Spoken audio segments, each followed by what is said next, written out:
Good afternoon. Good afternoon. This is Dr. Martha Simmons with another session of Preaching and Preachers on Facebook Live via Restream. Good afternoon. Good morning to my people on the West Coast who get up early and watch this broadcast. Shouting out the people in the Midwest and on the East Coast, and certainly the folk in the dirty South. Good afternoon. Come on in and let me know that you are out there. And when you come in, tag someone, type in the name of another person, let them know that they can jump on right now, or the broadcast will also be up on my page for 2 weeks so they can catch it there. Come on in. I see people are coming in slowly but surely. It is a sunny Monday in Atlanta after 3 or 4 days of horrendous rain. So we're glad to see the sunshine. Come on in, people, and let me know that you're out there. Angela Brown. All right. Good to have you with me. Uh, Type in the name of someone you know who will benefit from seeing this broadcast on a very important issue. All right, come on in as we celebrate Black History Month. Uh, as the old folks say, 365 days a year. We just turn it up and make it blackety black in February. All right, come on in. See people coming in slowly but surely. Come on in. All right, seeing new people, brand new people. Hey, y'all. Um, when you come in, all right, all right. Lazetta Rainey Braxton. All right, all right, all right. She said, proud mom in the house. I know that's right. I know that is right. All right, all right, all right. All right, I'm going to give people about 30 more seconds to come in, and then we'll go ahead and get started. And this broadcast is going to be one to remember. So, like I said, uh, Dr. Brad Braxton is in the house. All right, all right. Thank you for joining us, Dr. Braxton. All right, all right. We're going to go ahead and get started because I want to give my guests as much time as possible. As always, let us pray for those who are sick. Let us pray for those who are experiencing a season of bereavement. And then today, I want you to ask you to be in prayer for our freedom fighters.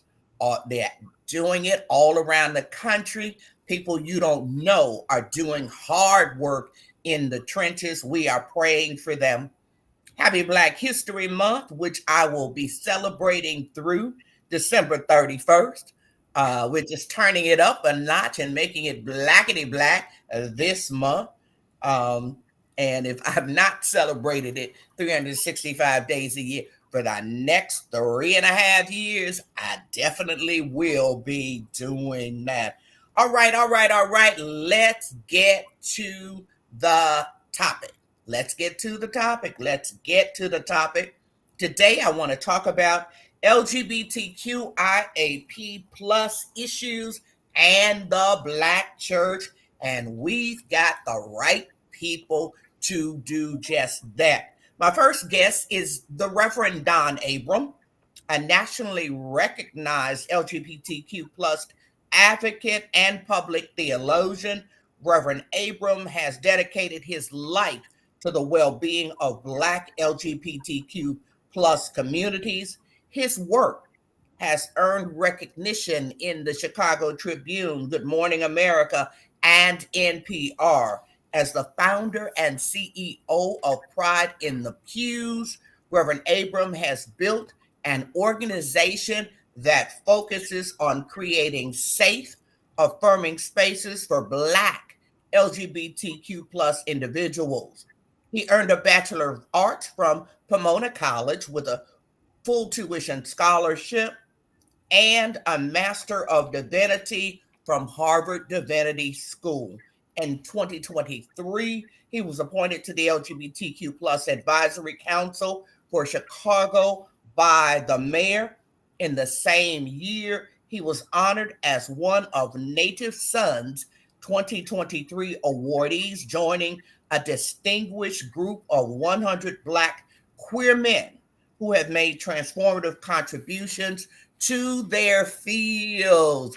Good afternoon, Reverend Abram. It's good to have you with me. Good afternoon. I'm delighted to be here. I have to say, I watch the series regularly. And so Right. I was humbled by the invitation. I was just shocked, flabbergasted beyond measure Oh, come to, on. to be invited as a guest. I'm delighted to be here. Bless you. Our next guest is Miss Karis Braxton. She is a sophomore at Yale University, and she's planning to major in sociology and women's gender and sexuality studies. She is dedicated to unearthing and dismantling oppressive power structures and understanding how social factors impact marginalized communities, especially young people. She loves working with children. Her creative pursuits include poetry, painting, that's one of her works behind you, and pottery. She has roots across the country, having lived in New York City, Baltimore, and Chicago. And she is really one of our great student activists. You need to learn the names of the young people who are out here doing the work. You would be surprised. And I am just glad to introduce her today to my audience. I think this is her first time, I think, on Facebook. Is that right? Yes, that is right. So, older folk, I want you to understand there is a difference. There is a difference in who is on what social media platforms. I was so tickled when she emailed me and said, "Oh, Facebook, how does that work?" So I am just overjoyed to have her with me. Our last guest is the Reverend Dr. Brandon Crowley, PhD. He earned the Bachelor's of Arts from Morehouse, the MDiv from Harvard, and the PhD from Boston University. His current book is Queering Black Church, Dismantling Heteronormativity in African American Congregations, published just last year by Oxford University Press. He is a lecturer in ministry studies at Harvard University. He's associate faculty at Colgate Rochester, adjunct professor at Meadville Lombard, and since 2009, he has served as the senior pastor of Myrtle Baptist Church in West Newton, Massachusetts. Welcome, Dr. Crowley. Thank you, Dr. Simmons, for the opportunity, and I'm honored to be on with Karis and Don. All right, all right. Let's get to it. Let's get to it. I want to give you all of the time. This is Dr. Martha Simmons with another session of Preaching and Preachers. And if you are on, type in the name, tag someone of another person who needs to see this broadcast. They can jump on right now, or it will be up on my page for 2 weeks and they can check it out in their leisure. Let's go to the questions. I believe that education can change people. So, just for people who just need baseline information, I want to go through the phrase or the letters LGBTQIAP plus and just tell us what the alphabet means, what these letters mean. Karis, will you begin by telling us what the letters LGB stand for? Yeah, so L stands for lesbian, Mhm. G stands for gay, and B stands for bisexual. All right, all right. Reverend Abrams, what does T, Q, and I stand for? T stands for transgender, Q stands for queer, and I stands for intersex. All right, all right. And Reverend Abram, what is meant by intersex? By intersex, that is an individual who's born with both male and female, either sex or reproductive organs, Mhm. and that those individuals do not neatly fit into the male or female sort of binary. Okay, okay. And Dr. Crowley, tell us what the A and the P and that plus signs, what does all that stand for? Thank you, Dr. Simmons. So A stands for asexual, and that's a person who doesn't feel sexual desire.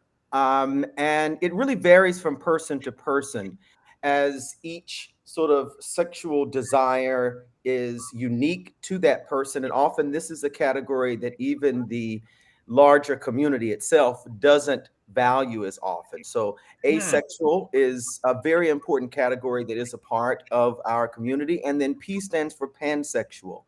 And that is one who physically or emotionally or romantically is attracted to all types of human beings. And this is a different category than bisexual, which is often seen as upholding binaries in some way. And then the plus is a sort of indication of the ever expanding nature of our community, that it is not limited to the categories that we presently have, because Mhm. human language is limiting when it comes to the varying ways that humanity can exist in the world.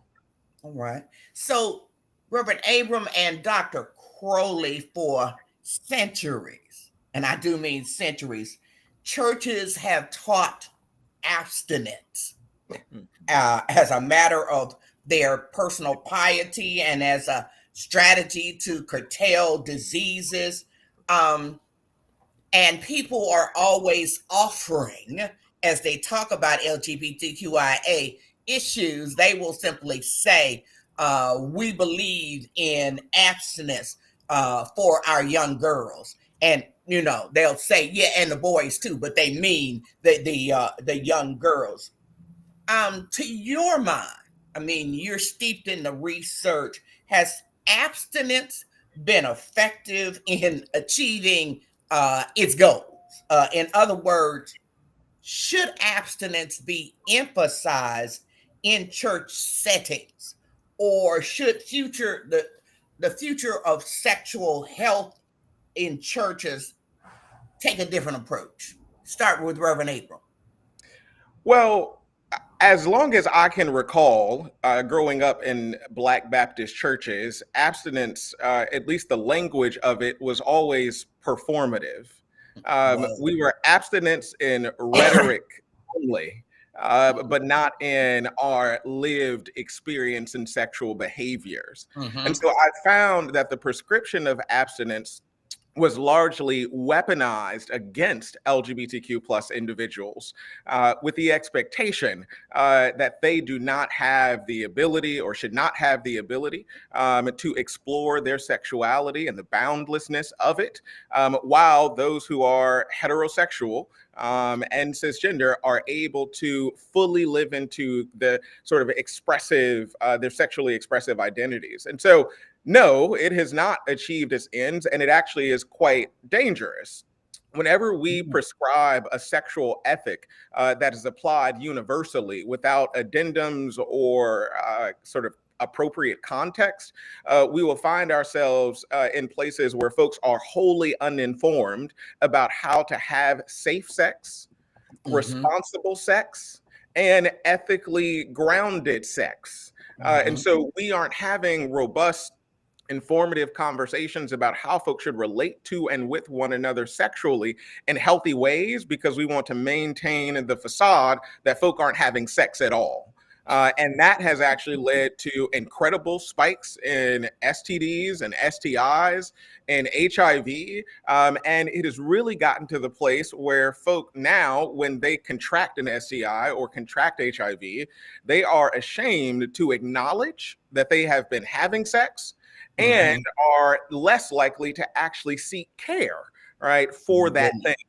And so we find that a sort of language, the sort of broad sweeping language of abstinence and the universal prescription of abstinence actually leaves us less healthy, right, than more robust, constructive conversations around healthy sex. Dr. Crowley, what would you add to that? Thank you, Reverend Abrams. I completely agree. I describe abstinence as a public health concern, and I also see it as a grave infringement upon human freedom and the need for human beings to express themselves. The teaching of abstinence in Christianity is deeply rooted in these theological and moral frameworks that are rooted in purity. Later on, it becomes a sort of extension of Puritanism, holiness, self-control, these sort of beliefs that what one does with one's body or sexual restraint is a reflection of sort of spiritual discipline.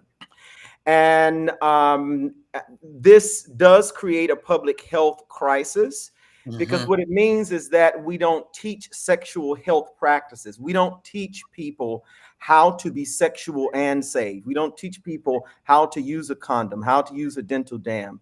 What does it mean to take PrEP or PEP or medications as a form of a Eucharistic act? We don't weave that in because we are afraid of our own sexual selves, and we are afraid of sexual others who make a decision to practice their freedom. So for me, abstinence is a huge problem. We must stop teaching it. As Reverend Abram stated, it contributes to the spread of STIs, and it also prevents our young people from being able to explore their bodies through forms of masturbation to find out what brings one pleasure. And we also demonize pleasure. And so for me, teaching Black children how to, and Black young people, and Black people in general, how to experience sex as a life-giving form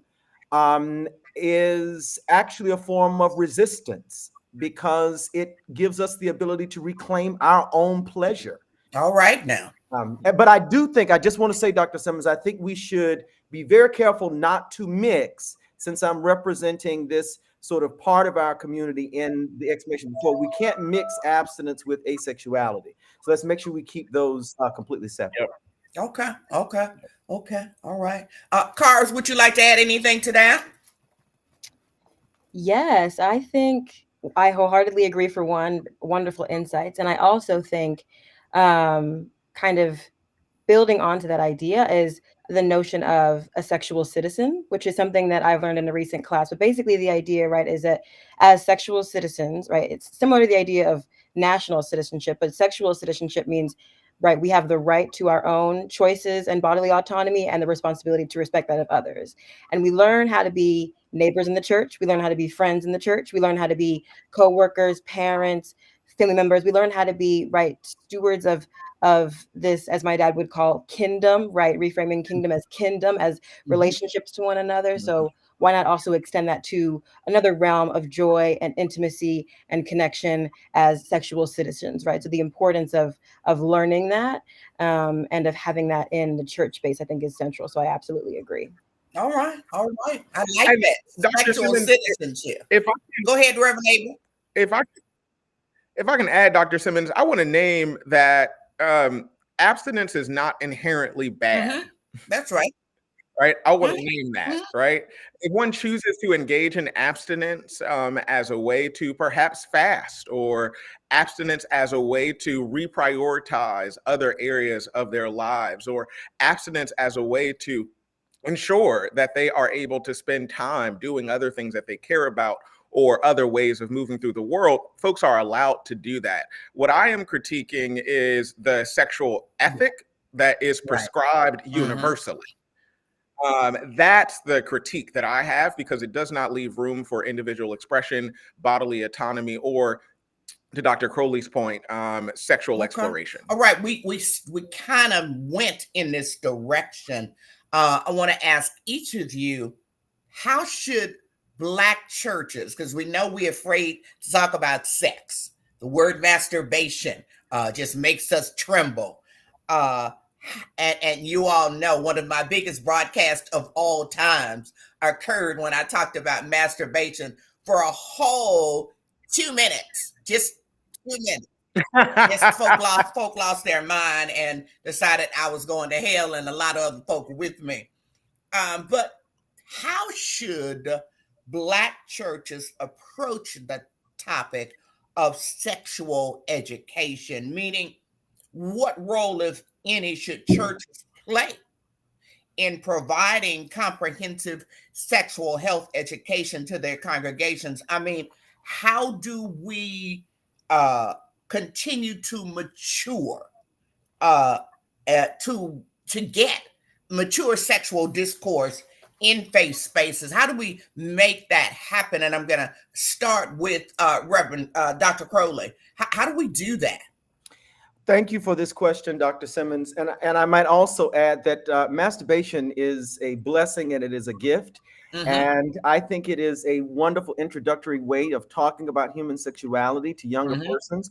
And mm-hmm. masturbation is often even demonized within couples and relationships. Yep. One has to hide masturbating from one's partner as if that is problematic. So thank you so much. I love responding to this particular question. I think there are two ways of responding to this. I think one is theological, and one, I'm not reducing it by using this word, but just trying to be honest, I think it's the more practical version. So the theological one, I think we need to start with having conversations that would address the reality that sexual activity is already happening within faith communities. Yeah. And avoiding or condemning these discussions only leaves individuals without knowledge that they need in order to be mature adults who are making decisions with their bodies. I think also a great way to do that is to weave it into your Bible study curriculum. There are biblical passages that talk about sex in a sort of positive way. I'm going to be doing a series on the Song of Songs or the Song of Solomon, which has a great deal of literature in it around foreplay and oral sex and stimulating one's body through all sensoriums, and even Blackness included. So I think that conversation is very needed, because I've found that the discomfort that many Black churches have with addressing sexual matters is deeply rooted in the historical policing of Black bodies during slavery. This is once again us not having control over our own bodies. So now we let sort of white Christian nationalism control our bodies in the same sort of way. So let's deal with what the practical is. There's hopefully our colleagues can, we can be more in dialogue about what it means theologically. But from a sort of practical standpoint, I really think we should think about sexual education as a part of a sort of holistic commitment to individual and communal growth within our religious spaces. And this would look like making partnerships with local health agencies in order to bring in persons who are specialists to facilitate these conversations. Right. Because what we are not wanting clergy or pastors to do who are not equipped to facilitate these types of questions that will come is to bring in someone who's a specialist who understands the sensitivity of your context. And then they can talk about PrEP, pre-exposure prophylaxis, a daily medication that significantly reduces the risk of contracting HIV. And then you have Doxy, you have PEP, Doxy being one that medication that one can take if they're in 72 hours of exposure of a sexually transmitted infection.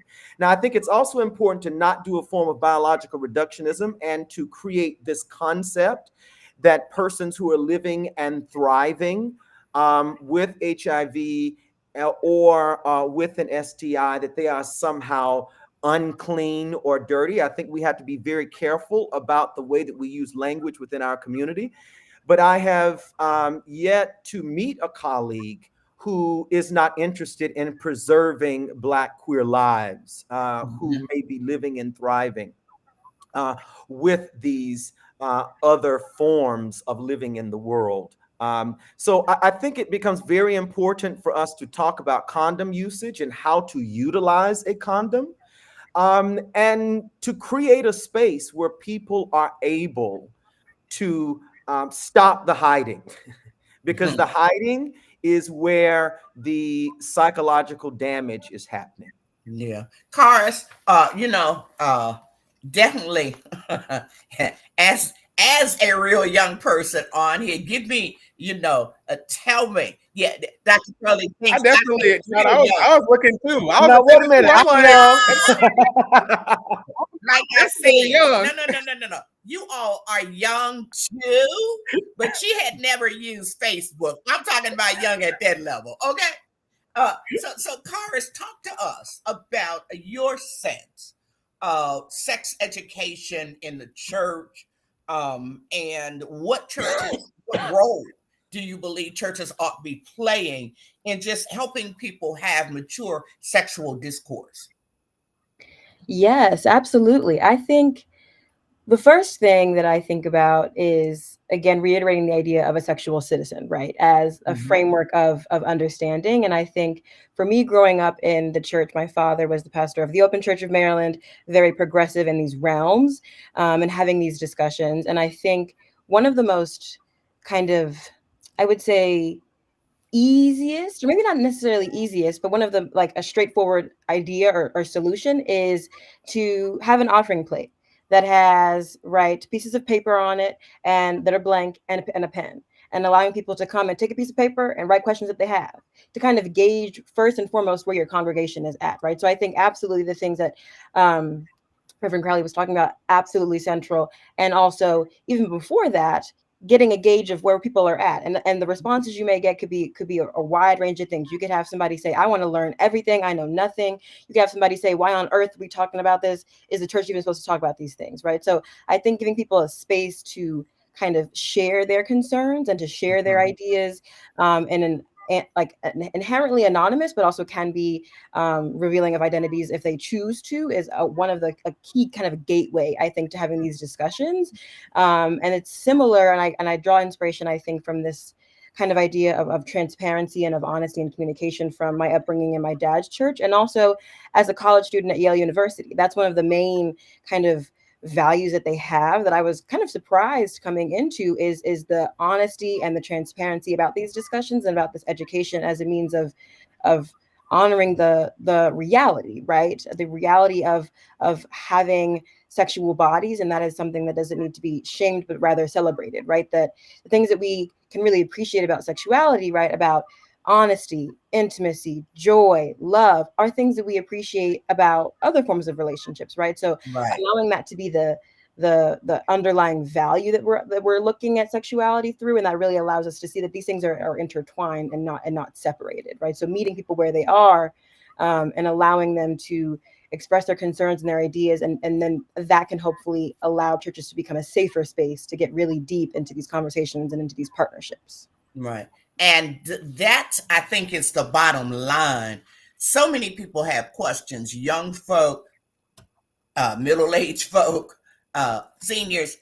So many people have questions, but they're looking for safe spaces to ask their questions, and they're not sure if their church is a safe space. And other than a sermon here and there that says something like, respect everybody, be kind to everybody, I'm afraid not enough pastors are going deeper than that and having these discussions in their churches. And for those who don't feel equipped, you can bring in a specialist. When there's something we don't understand as clergy, you can bring in a specialist that is in line with whatever your teachings are, about having a mature understanding of one's sex and sexuality, intimacy, those kinds of things, and just also public health. just public health. Some of this really is about helping people stay alive and healthy. It really, really is. I was talking to a friend who lives not too far from me. There's a senior citizen center. And they were telling me that there is an outbreak just in the whole building of STDs. And people don't think that seniors are having sex. Yes, they are. Oh, I know they are. I know they are. Okay, I'm a senior. But also, people don't think it's necessary for seniors to take precautions, to understand how to use condoms, all of those kinds of things. And so pastors, they wouldn't even think of having this discussion with seniors, but it is critically important. Reverend Abram, we're going to let you chime in. Give us other comments on this whole notion of things that churches can do. Well, the first thing I'll name is that churches need to acknowledge and recognize that they are, in fact, engaging in sex education, but that sex education often is not to the benefit of our sexual health. Okay. And so that education is already happening. There are meta narratives that exist within Black theological frameworks that suggest that abstinence is the norm, that suggests that we are not having sex except in marriages, monogamous marriages, that the only kinds of relationships we have are monogamous marriages and relationships. And it's not until we deconstruct these narratives that folks aren't inviting other people into the bedroom, that folks aren't giving each other passes, that folks aren't engaging in group sex or non-monogamous sex within the church. Right, that we'll begin to have honest conversations about what healthy sexual practices look like. So that's the first thing. Let's acknowledge that we are existing within certain constructs that are being promulgated, whether we explicitly talk about sex or not. Right, and those normative ways of thinking about how we relate to one another sexually and in what context is permissible and not permissible actually inform how people are showing up in the clinic, at the hospital. And I want to name something that Dr. Crowley named and that you named, that the Black church has really played a role in curating public health crises within Black communities. And therefore, we have an outsized responsibility to mitigate, right, existing public health crises that are being advanced as a result of the toxic theologies that are being spewed from our pulpits. And so we have to name and acknowledge that there are folks who have not gotten treated for advanced syphilis because of what they heard in the pulpit. There are folks whose numbers are down, right, who did not get diagnosed with HIV until much later. And as a result, it turned into AIDS because of the fact that they heard problematic messages coming from the pulpit. And so we have to acknowledge that toxic theology isn't just bad for the spirit, it's bad for the body too. That's right. And so we need to link those two things together and name that it's not just about making sure folks, you know, feel good or don't feel good after they leave your church. Acknowledge that that theology is embodied, and that theology also enters into the public health sphere and setting and clinic and doctors' offices and have implications for folks' health. So that's the first thing I'll name. But in terms of your specific question about what churches might be able to do, Pride in the Pews has grants where we actually grant $4,000 grants to Black churches across the country to engage in healthy, holistic conversations around sex and sexuality. And we recognize that this is not a one and done. It is not a hit it and quit it. We need to be engaged in conversations in an ongoing way, bringing in health experts, bringing in therapists, bringing in federally qualified health centers, bringing in preachers and pastors who have theological frameworks for us to talk about sex and sexuality in healthy ways, like Dr. Crowley is doing at Myrtle, right? We need to bring in folk who are comfortable with this language, who are comfortable with the sexualized self, and is operating from a decolonized framework that invites us into sexual liberation.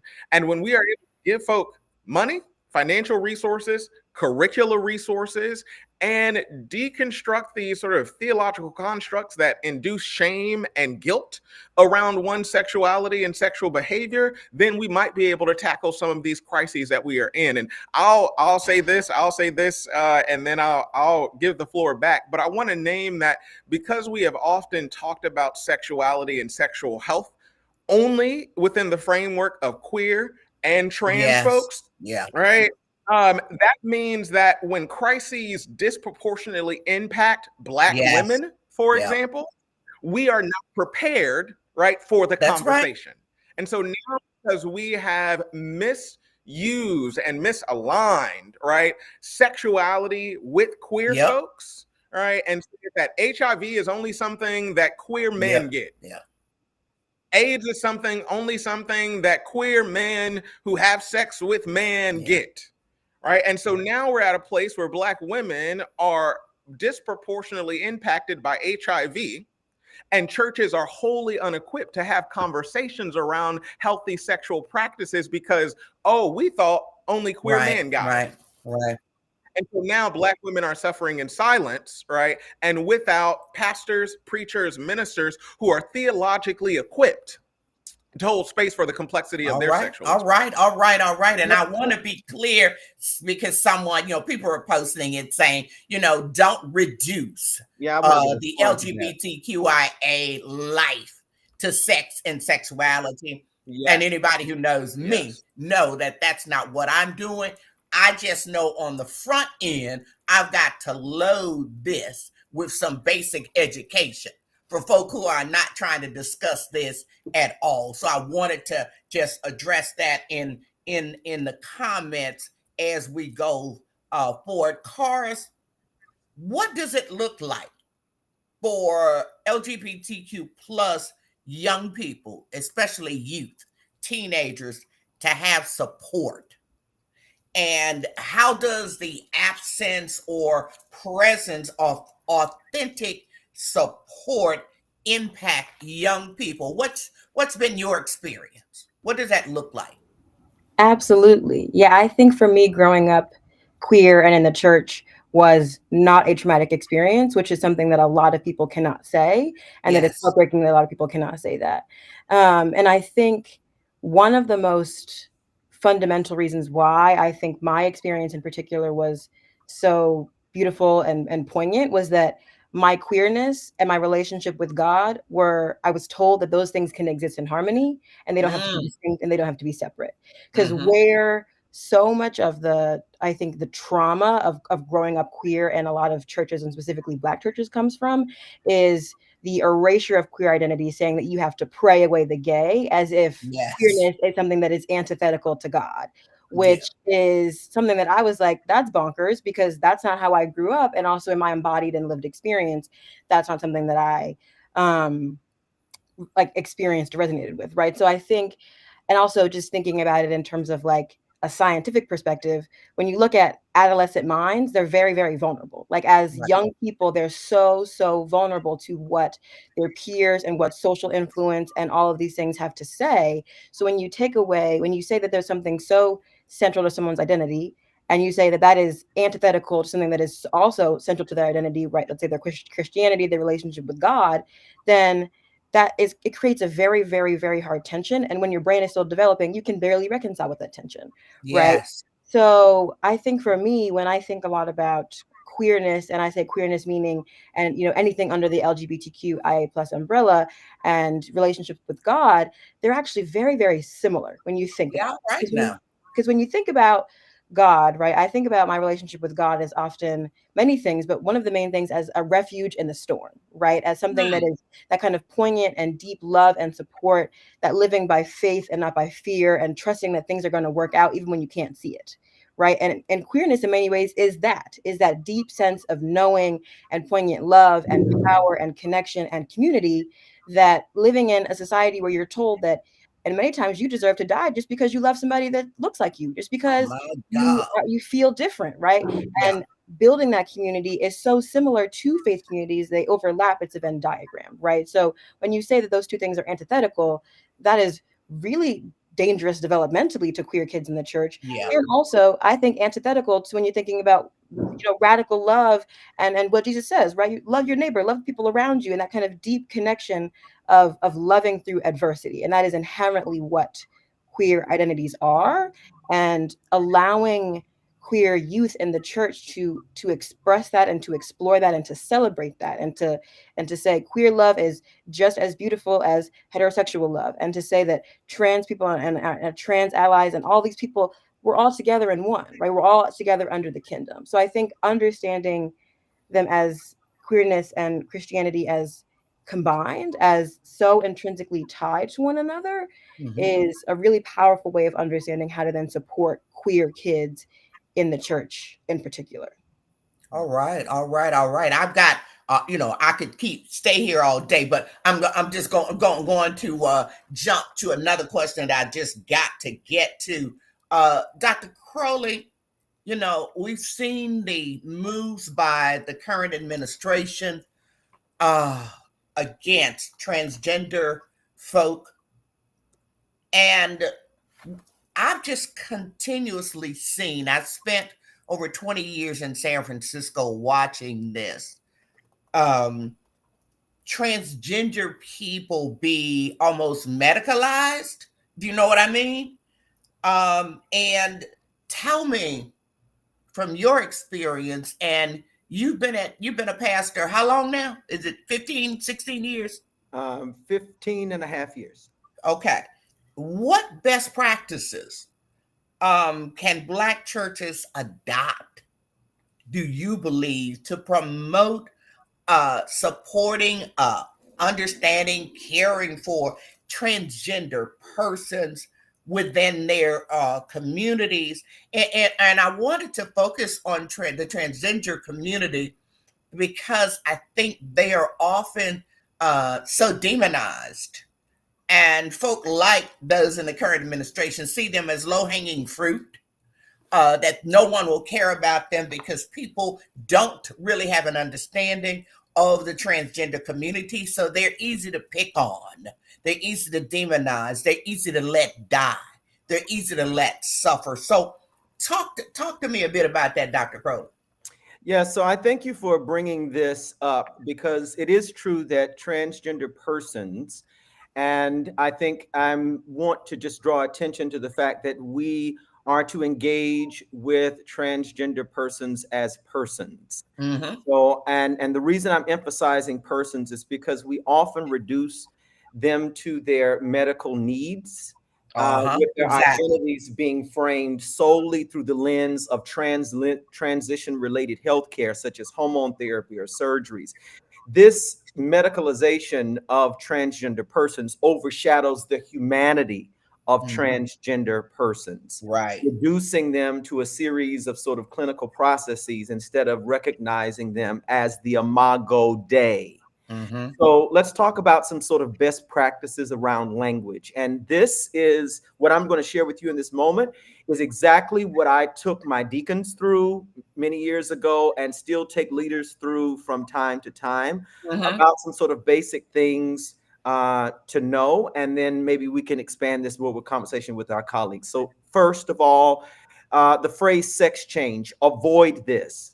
The phrase sex change implies a total or temporary and localizable sort of switch from one binary sex category to the other.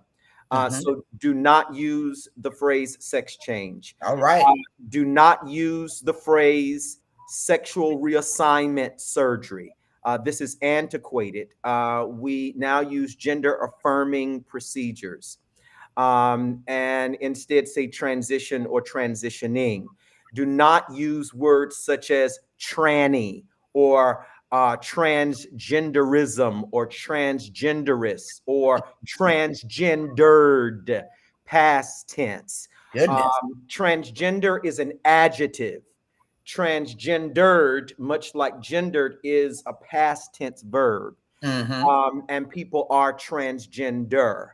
And some other things that one could do is by recognizing that there are narratives even within biblical texts themselves that give us the ability to sort of begin these conversations. Now, it's important to not suggest that the categories in their evolved state that we understand now completely fit into aspects of antiquity, but I think there are texts that we can view. So, for instance, I don't know if you can see, there's this picture behind me. Absolutely. Of a baptism scene. A lot of people think that this is Jesus being baptized by John the Baptist, but this is actually Philip baptizing the Ethiopian eunuch in the book of Acts chapter 8. Now, the interesting thing about eunuchry is that it's very hard to solely identify them as, say, they are trans or are gay or are lesbian. Right. But what we do have is a form of existence that persons are not able to restrict to one category or another. And so it is this lack of categorization that creates a sort of sexual minority, if you will, at this time. And when this person asked, what is to prevent me from being baptized? He knew what was to prevent him based off of the Levitical codes. Right. Philip says nothing and immediately baptized him. What does this show us?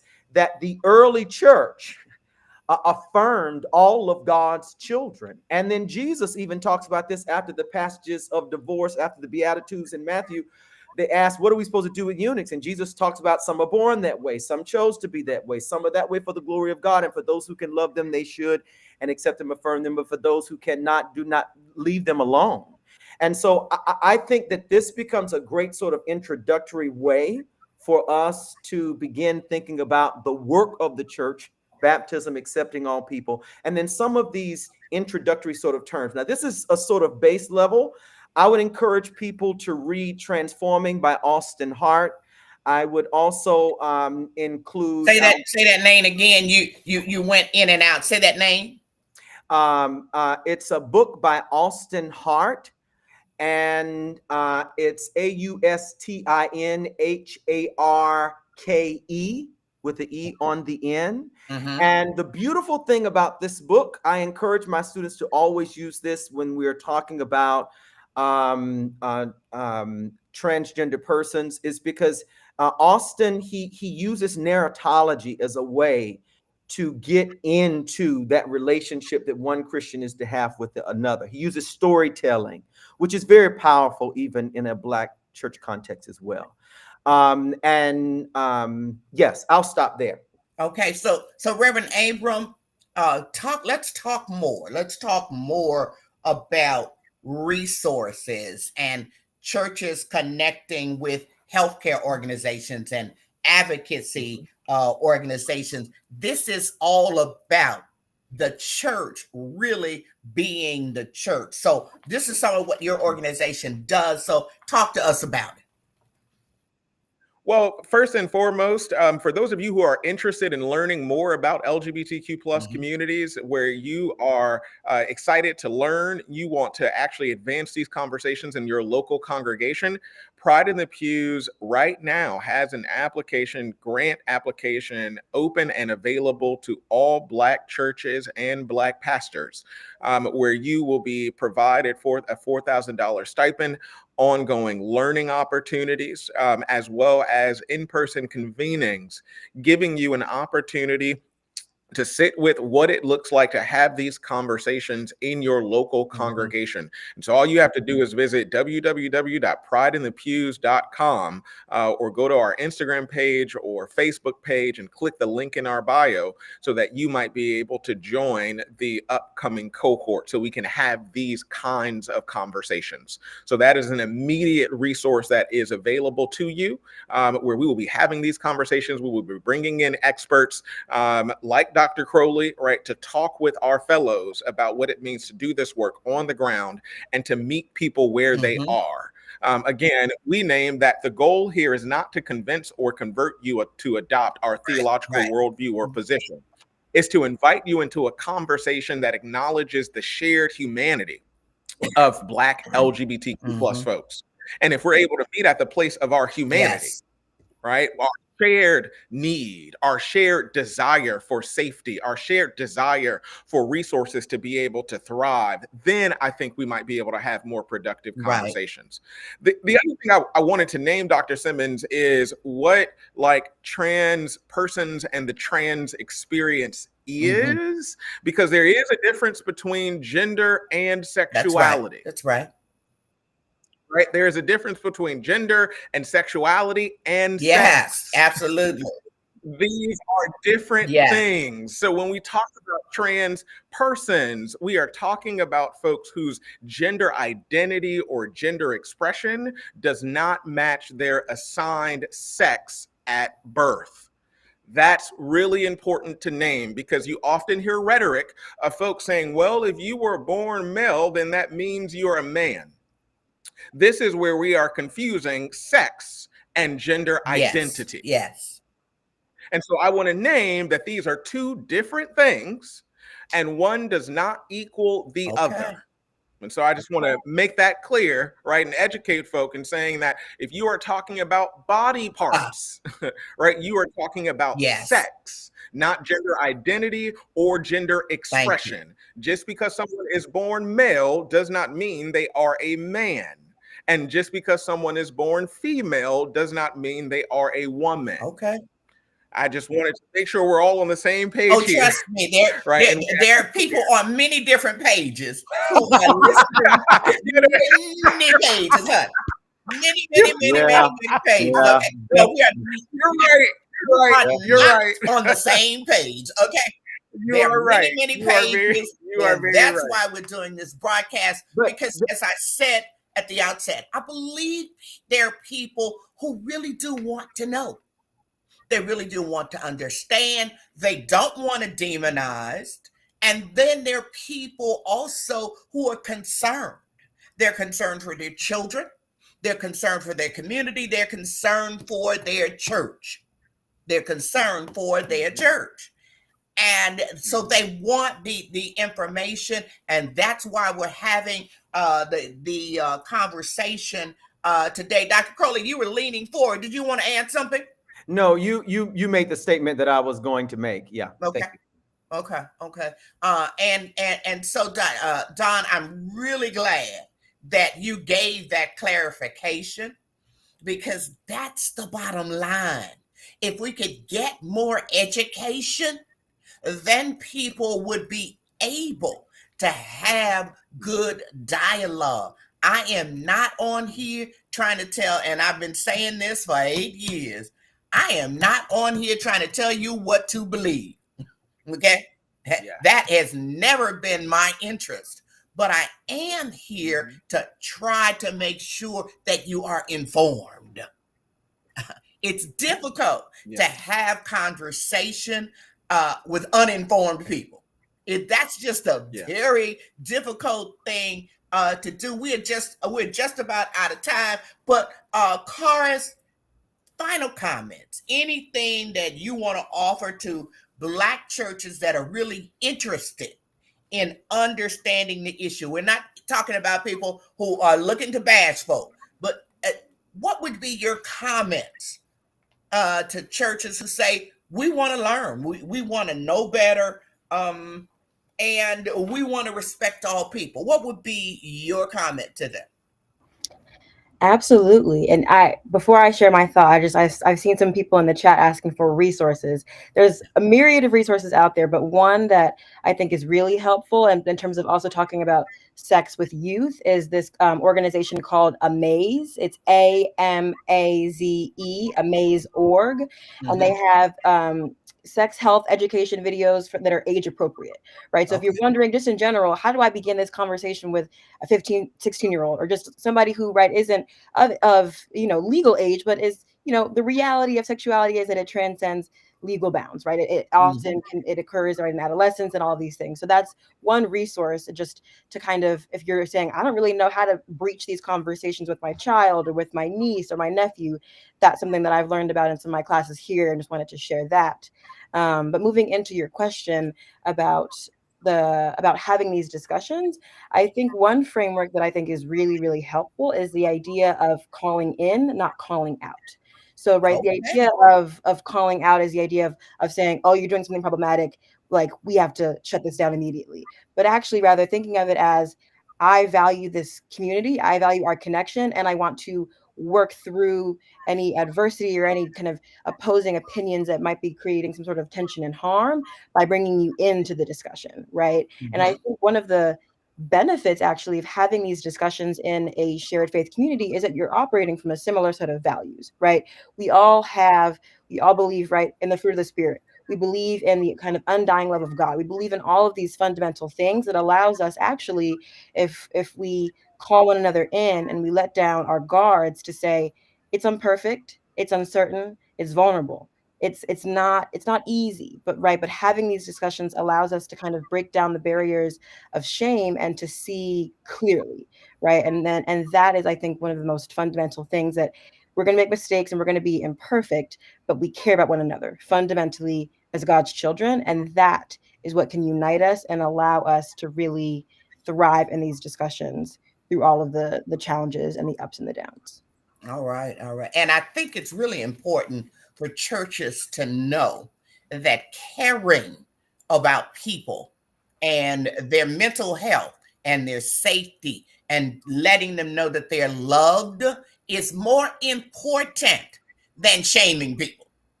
Okay? It's just more important.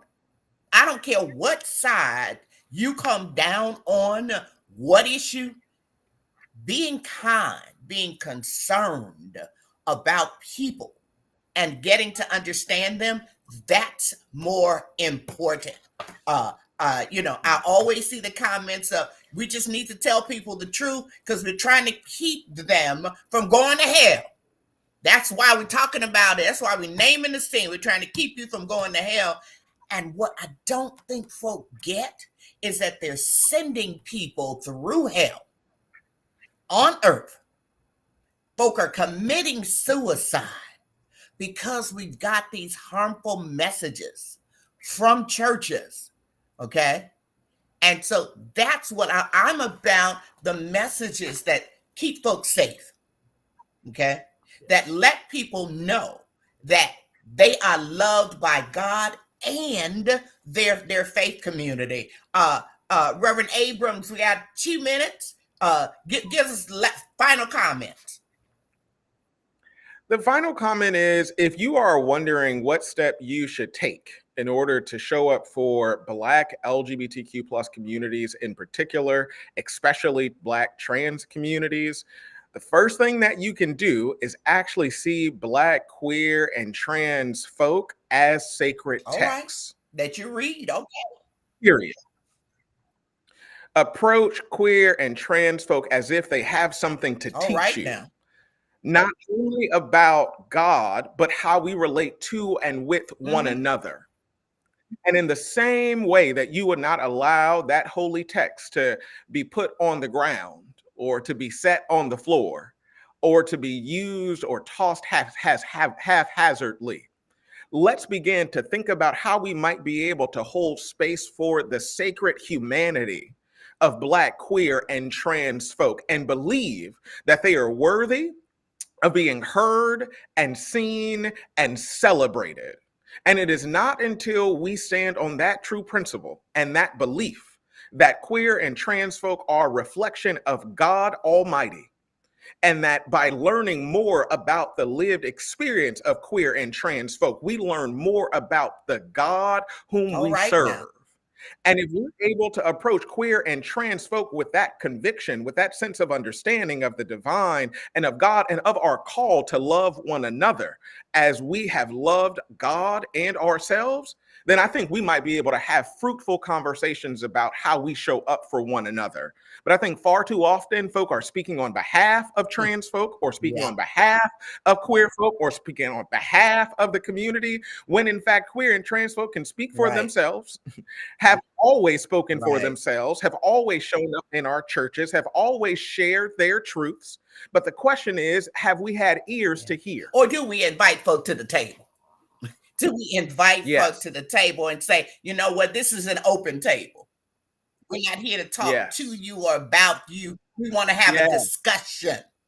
Okay, Yes. it's really harmful, especially for teens, when folk don't even say you get a seat at the table. You get a seat at the table. Dr. Crowley, you got the last word in 30 seconds. Oh my. I hope that Black churches will learn that homophobia and transphobia is a product of whiteness and colonialism, Whoa. and that Black churches were created as a way of creating brave spaces for Black bodies to assemble in order to resist and to do soul crafting on one another.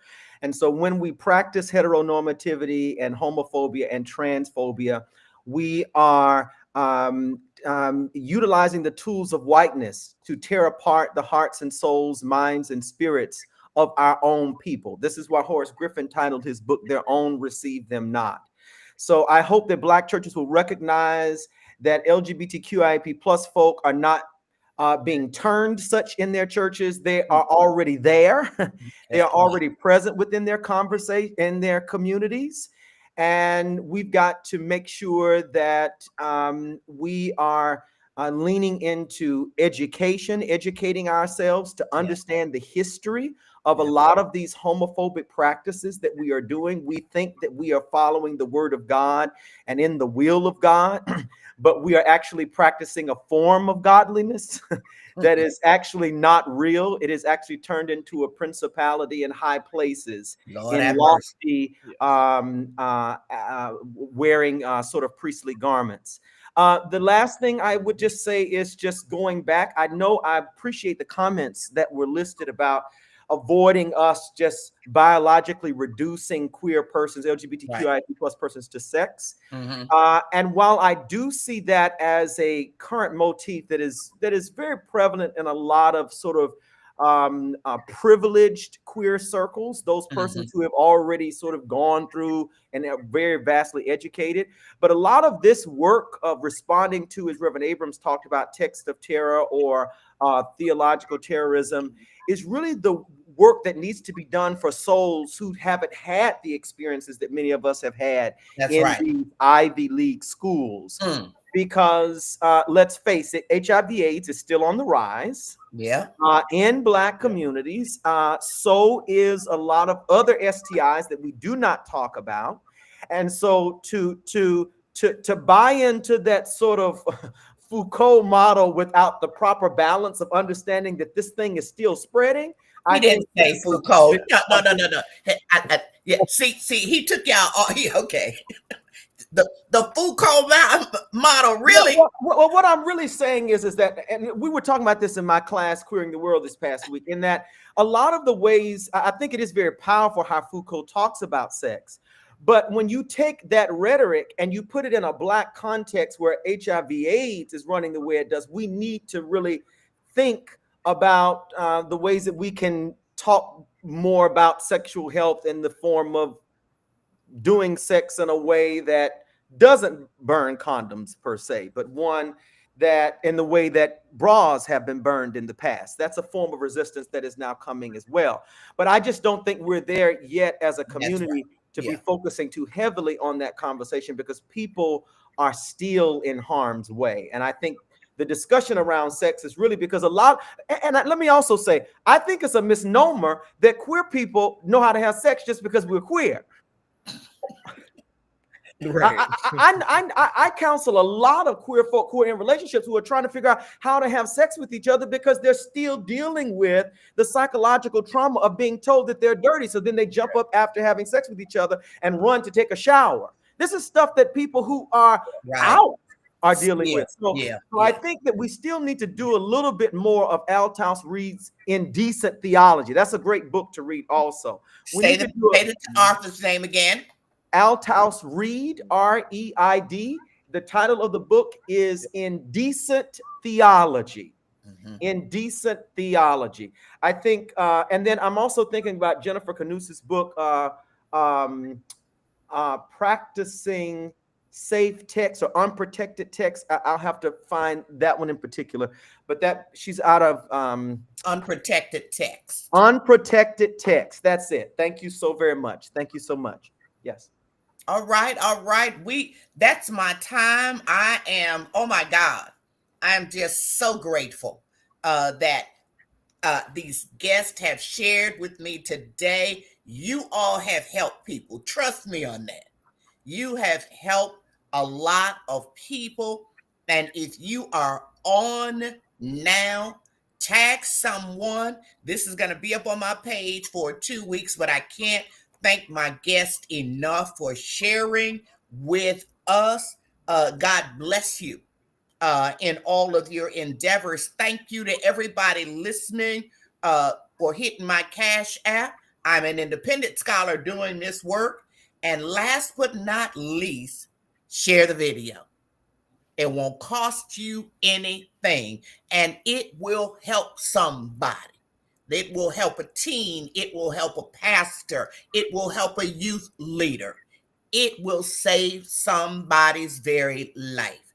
Share the video. God bless everyone. Have a great week and keep up the fight. God bless.